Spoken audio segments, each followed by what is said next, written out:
Eu sou o Dr. Cláudio Cunha, pediatra, terapeuta, psicomotricista. Vamos falar hoje sobre o desenvolvimento da criança de 0 a 3 anos nesse contexto de acompanhamento pediátrico, nesse momento da vinda de uma nova criança na nossa família. Bom, antes mesmo da criança nascer, a gente precisa reconhecer riscos.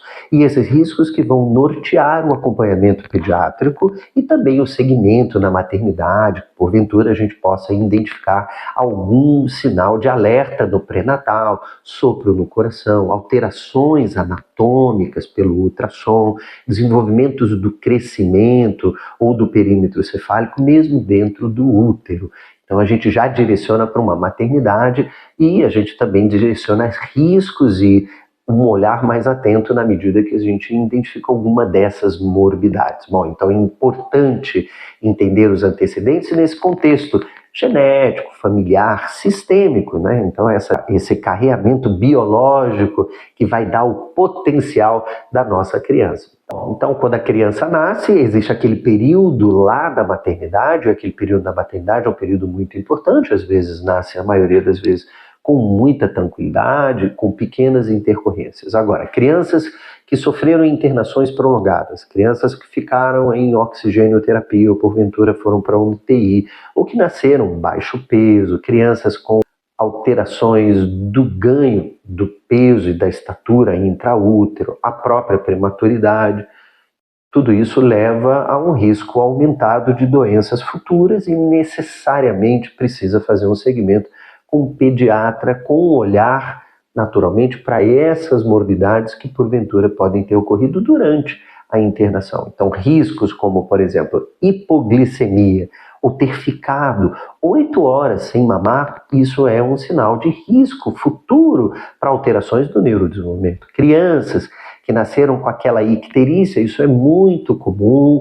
a gente vai para casa, a gente precisa às vezes fazer só uma orientação de banho de sol, muita gente dá aquele banho de chá de picão, não tem problema. O importante de tudo é fazer o segmento desse amarelão, se porventura ficar mais ictérico, mais do que 3 a 5 dias, ou se não estiver melhorando ou acontecer isso de forma prolongada. Procurar sempre um pediatra.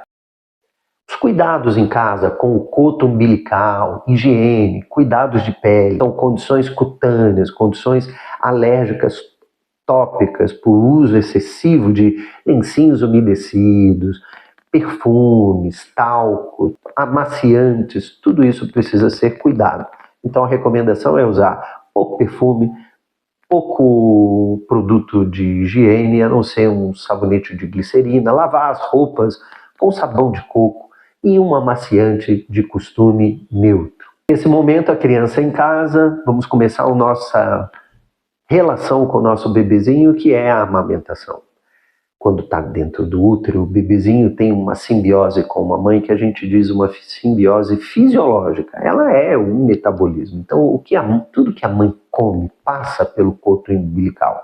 Agora, na hora da amamentação, existe aquele corte do cordão umbilical, essa fisiologia ela se acaba, então essa simbiose fisiológica termina e começa uma simbiose que é afetiva.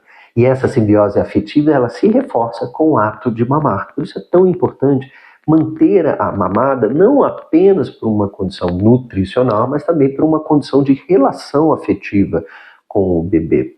E essa amamentação, num primeiro momento, ela é com muita frequência, o colostro começa a descer, aquele leite mais fino e muito rico em proteínas e rico também em aminoácidos e rico em anticorpos que vão proteger o bebê. Depois o leite materno começa a vir um pouco mais gorduroso e um pouco mais nutricional, onde vai dar um potencial, um booster de ganho de peso e estatura.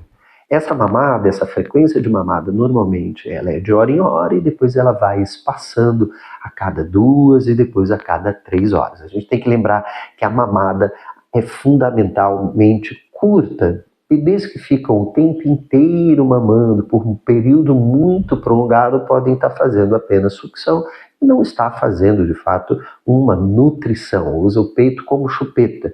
Isso é importante para condicionamentos de comportamento, mas nutricionalmente a mamada precisa ser rápida e curta. Rapidamente, em 10 minutos, a criança já deve estar totalmente saciada.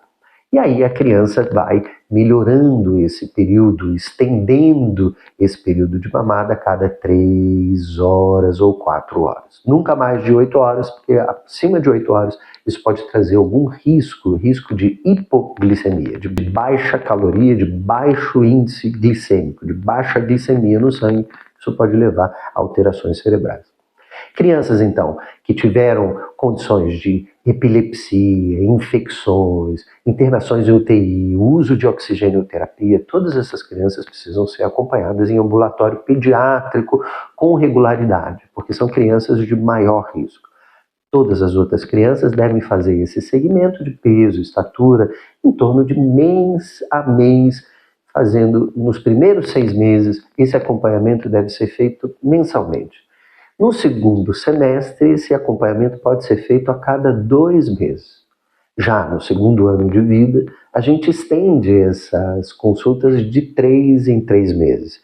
E a partir do segundo ano de vida, a gente faz 1 a 2 consultas. E a gente sempre sugere fazer isso perto do aniversário.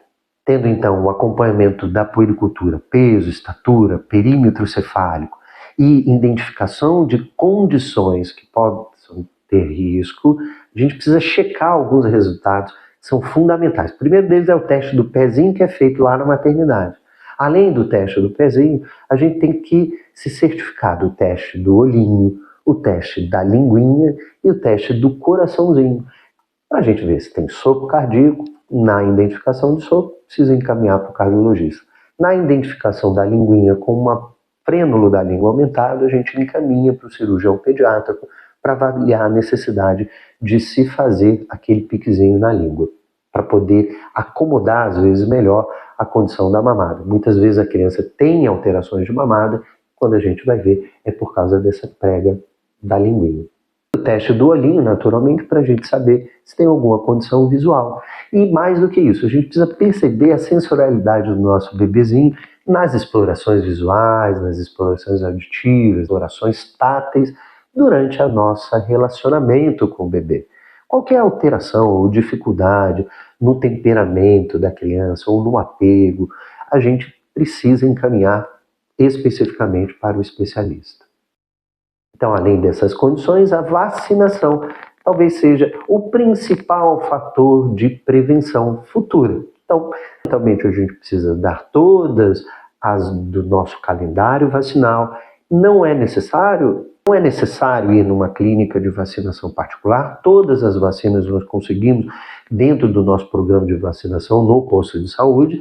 Nas clínicas de vacinação temos vantagens, com menos picadas, com vacinas menos reatogênicas, mas não tão obrigatórias. Em alguns casos existem algumas vacinas que são fundamentalmente importantes da gente investir na rede privada, mas de maneira geral, todas as vacinas nós encontramos no posto de saúde.